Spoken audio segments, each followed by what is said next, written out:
speaking with authors, entrepreneurs, and innovators, and we're embracing this year's theme, the changing mindset of business. Ron Levin is all three of those things, and I'm delighted we're going to have a chance to speak with him. Ron is the managing partner of Alumni Ventures Seed Fund, a venture fund investing in promising seed stage pre-revenue companies, and as we're about to find out, companies that are solving a problem, a real problem, a societal problem. His new book, Higher Purpose Venture Capital, 50 venture-backed startups that are uplifting humanity through social and financial inclusion, features 50 early-stage technology-driven business ventures that are making a positive difference in the world. He interviews them about their mission, their vision, their values, and most importantly, my favorite part of the book is the section after each called Ron's Take. So we're getting a sense of Ron taking us on this adventure. Ron Levin, welcome. Delighted that this book is now out. Ron, let me ask you this. You've been doing this as an investor for a very long time, and everyone listening to us thinks that most venture capitalists commit themselves to the sole focus of ROI for the fund investors. What's your perspective, and how did you come to appreciate higher purpose companies?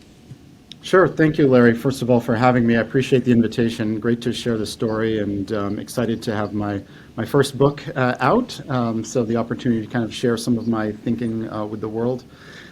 So, yeah, I mean, you really kind of started with the big question on social impact investing, right? What ROI? Does impact investing lead to higher returns, lower returns? Is it neutral? And I think the real honest answer is nobody really knows, because it's lies, damn lies, and statistics. Right. Any way you collect the data, slice the data, you can tailor it to get whatever result you're looking for. And there are results of various surveys on this that can show this in any dimension.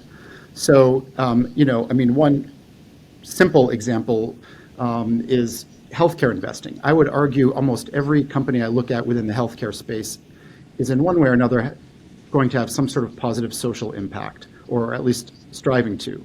Well, if investors weren't interested in impact, you would never have any healthcare companies, because you wouldn't have investors to back them. So I think there's a little bit of a false narrative around compromising financial returns for social impact. That being said, I do think there are investors out there who feel that it's important to support companies that are going to have an impact on society, that's part of their legacy, that's part of their mission. And they should be proactively investing in companies that may be mission-oriented, almost regardless of whether you're going to get an extra point or two here or there, on those investments. So I think it's a difficult question to really answer in all honesty, and no one's really kind of nailed it down. But there are many investors who feel that they're not only out to maximize their own individual earnings potential, but also to do some good for the world. I argue that you can do both, and probably more investors should be doing both. So what a refreshing take. So for you, it isn't just checking a box. Because when I first saw the title, I thought, well, this is going to be interesting. It's going to feel like a B Corp venture fund, but you're quite serious about double bottom line. Can you tell anyone who might be listening and saying, maybe I should show Ron my company, what's a profile of somebody who you might want to see? Stage, sector, problem to be solved? Sure. So in my world, yes, I'm a very active pre-seed and seed investor. So I invest in basically technology-driven businesses. Not every impact venture will necessarily qualify. Not everyone is trying to scale and find a solution for all of humanity necessarily. But with technology, the advantage is that solutions can and do scale. So that's why venture capitalists choose sort of tech as kind of the primary focus area of what we generally invest in. And so I look for entrepreneurs who are solving big problems. I get in very early, which is obviously the riskiest point to invest. Often pre-revenue, not always, but quite frequently they can be pre-revenue, but at least a good idea with a founder who has something in their background that tells me they may have it, to kind of execute and build a real serious company. So I'm looking for big markets, the opportunity to say, if this succeeds, it could succeed in a really big way. And I like founders who either bring some deep knowledge, experience, some of it from real lived experiences, which is the case for really most of the founders that I profile in this book, but also solving problems that if they can work on a small scale, they could potentially work on a grand scale. And they're doing something innovative, something that really hasn't been either done or hasn't been made mainstream yet. And I wanted to share these ideas and kind of get them out there. Not to even so much to inspire other entrepreneurs, though I'd love to do that, but also to really inspire investors to back founders like this. Because many of the ones in my book in particular are because we focus on social and wealth inequality. You know, I come from a place in the venture capital industry where many of us, both the VCs and the angel investors, you know, we come from, many of us, from some measure of privilege. We've attended top schools, you know. A fairly small minority of us really grew up kind of at that bottom of the pyramid, so to speak. So some of the problems we're dealing with are not necessarily even problems that we've had to face ourselves as investors. But I think it's important to share these stories because these are still very large markets, very large opportunities, and the potential impact you can have is absolutely enormous. So that's why I thought it was important to kind of bridge this gap between investor backgrounds and some of the founders who may come from more difficult early kind of childhood circumstances or who have had some lived experience that have brought them to solving, you know, a bigger problem than what's, you know, right in front of their face necessarily. Ron, I want to talk a little bit about your lived experience. You're a storyteller. When you and I connected about this, you immediately started with, these are cool investments, this is who I am. Tell the folks who might say, this VC fund seems to make sense to me. This guy might be a partner. Talk a little bit about your own experience and how you came to this and how you came to embrace these stories. Sure. So I got into venture capital officially here at Alumni Ventures about 4.5 years ago. Had been doing a little bit of angel investing before that. I had previously been on the other side of the table. So after a number of sort of corporate and consulting type sort of post-MBA roles, got back into travel technology, which is sort of bridging my two main interests, innovation and travel, which I love personally and also professionally. And had started a company in Barcelona called Travel Perk, now a unicorn company. It's done very well, but most credit to my co-founders as I left fairly early days. But I was responsible for raising our first capital. So I'd kind of been on the fundraising side of the table, started getting into kind of the ecosystem of venture and angel investors, started doing a little bit of investing myself. I relocated back home to Boston in 2016, sort of picked that up, discovered Alumni Ventures initially as an investor myself, and then after some time of getting to know the team, had the opportunity to come and work here full time. And the great thing here is we're very active co-investors, so we don't lead rounds. So I'm not on a lot of boards or anything, but we do co-invest alongside leading VCs, and we invest very actively. We were actually the most active VC firm in the country last year on deal volume.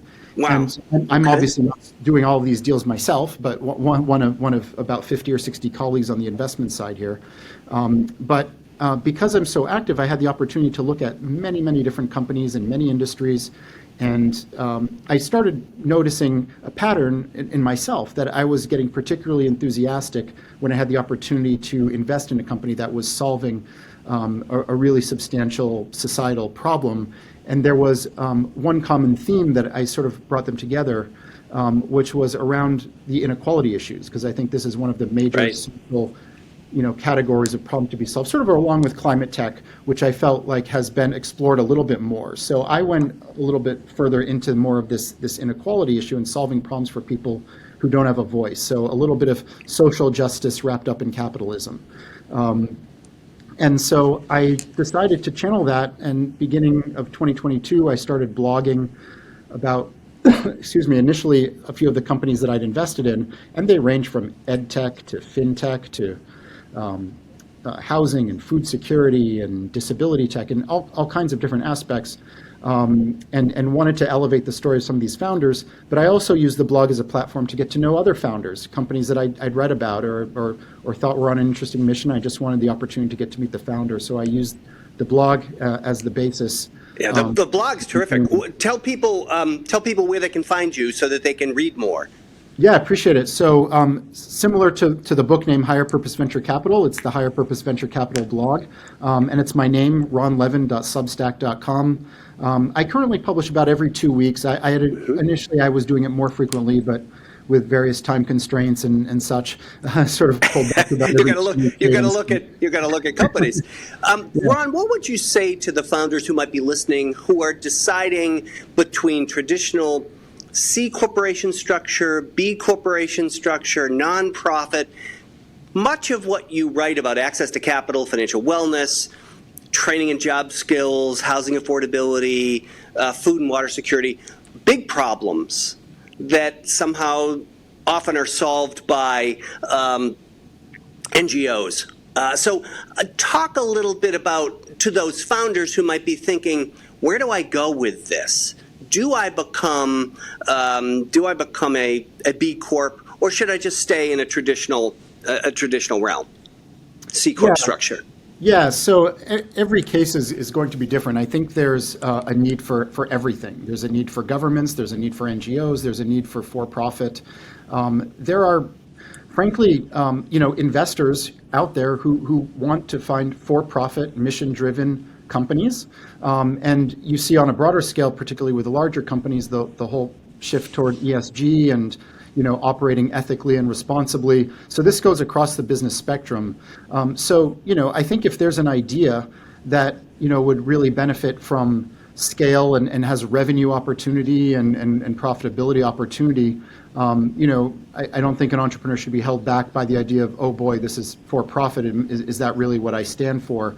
I think there's a lot of good that can come from for-profit businesses. And frankly, if you feel guilty about generating a profit, you can always donate. Right, and some really important companies have done that. Bombas, and so they kind of combine the mission with profitability. So you wouldn't be deterred as an investor if somebody came to you as a public benefit corp versus we've invested. One of the companies, the very first company I profile in the book, Solo Funds, is a B Corp. They help people who need short or small instant kind of loans to cover a bill, and they kind of create a marketplace to do that because traditional banks have a hard time sort of serving that market. They're a B Corp, Black founder-led company, very mission-driven. So yes, I think it's a great model, and I think every sort of entrepreneur, if you're considering which way to go, you may even pivot. I talked recently with the founder of one of the other companies that I published in the book, Cause, which is a platform for charitable giving, and he said, since the book basically went to press, I've actually decided to pivot and go toward a nonprofit model because of certain things that I learned as I went along, and so just kind of being open to being agile as your early stage. There might be opportunities even to shift gears, and I'm sure it's gone the other way too at times. I will tell anyone who's reading this, they need to be sitting near a laptop because they're going to want to look up every single company that you profile. That's your enthusiasm is infectious for so many of these companies, Ron, and I just found it fascinating. And it struck me that it's down to basics, that so many of these companies are solving a problem. And I wonder if you had this reaction too. When they get up and running, when they have a business plan, you think, someone's not doing that? This makes total sense. So I found that really, really refreshing. Do you, and it's an unfair question, but I'm going to ask it anyway. Do you have a favorite that you looked at? You look at over 50 companies. Is there one that you sort of leaned in and knew from the start and said, this is going to be a winner, I have to do this, personal, financial, whatever reason? So I'm asking you to pick your favorite child out of the 50. And you can hedge if you'd like, but there it is. That's my question. Yeah, I appreciate it. So, yeah, I mean, the easy way I was like, I love all my children equally, and they're great, but yeah, I'm happy to give an example. I love the company Boundless, for example, Right. which is for basically serving individuals immigrating to the United States, looking for an easier path to deal with all of the complicated forms and processes. So I'm a child of an immigrant father. My wife is an immigrant. Her parents came over as immigrants. So a lot of connections to immigration.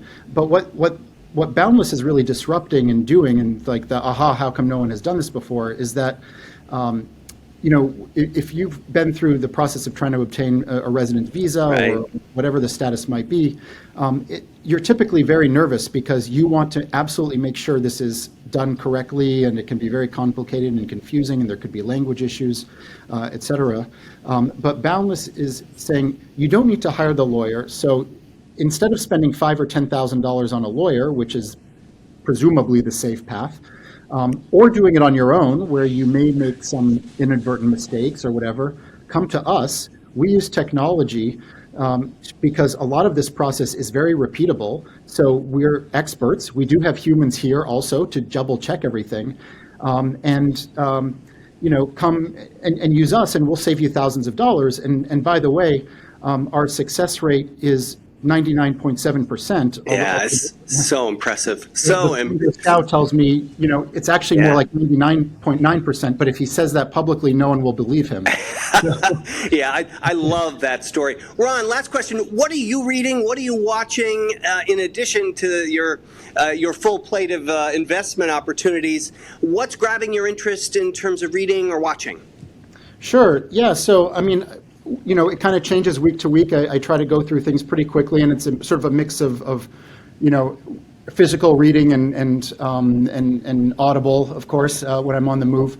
One thing, having gone through this book, is you start reading about other books and hearing about other books. I think one that I'm reading right now is from a couple of years ago. It's called Your Essential Guide to Sustainable Investing. And I think it really dives into the first question you asked about the balance of ROI with impact. And so for anyone who's really interested in understanding the data and the statistics around this and why it's a confusing question to really answer solidly, I would recommend that book. And one just more on the personal interest, and I do mostly nonfiction. But the recent memoir, Page Boy, by the actor. Oh, sure. Who went through a transition recently. I'm really fascinated by people who've had to go through, really big obstacles with their life and had to deal with, criticism and society that maybe wasn't ready. But I think I really find it important that people share stories of being who they are, even when it's kind of an uncomfortable story to tell. So I've kind of only just started that one, but that's kind of a second book that I'm reading right now. Wow, we may need a second hour for this.